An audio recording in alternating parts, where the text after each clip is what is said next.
Tonight, we're going to do something different. We're going to talk about a word that's being thrown around called forgiveness. It's a beautiful word.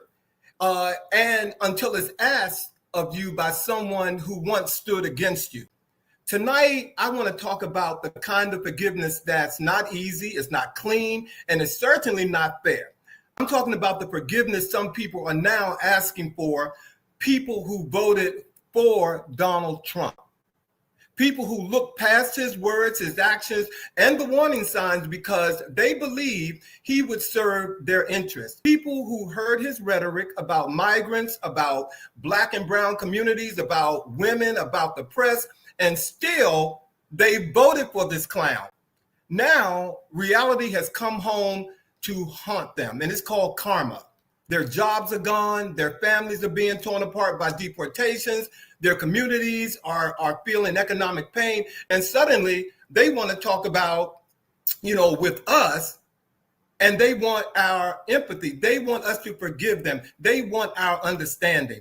But here's the question that cuts deep, ladies and gentlemen. If it wasn't happening to them, if it was still just happening to us who's being affected by all this, would they be here asking for forgiveness at all? Or would they still be defending him, like many of them are still doing now in light of all this? Forgiveness is not a free pass. It's not just words. It's a choice we make, often at a great personal cost. And for our communities who have carried the weight of oppression, injustice, and open hostility, the question is, do we owe them that choice?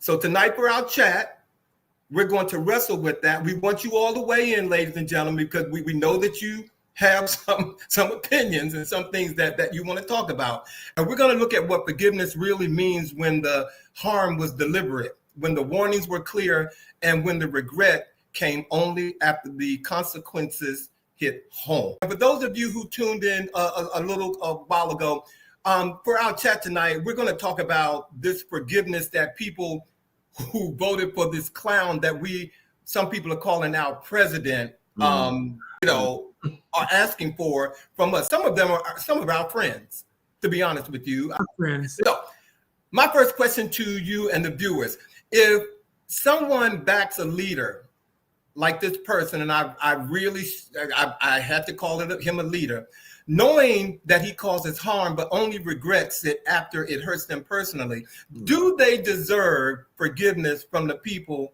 who were hurt all along? Why or why not?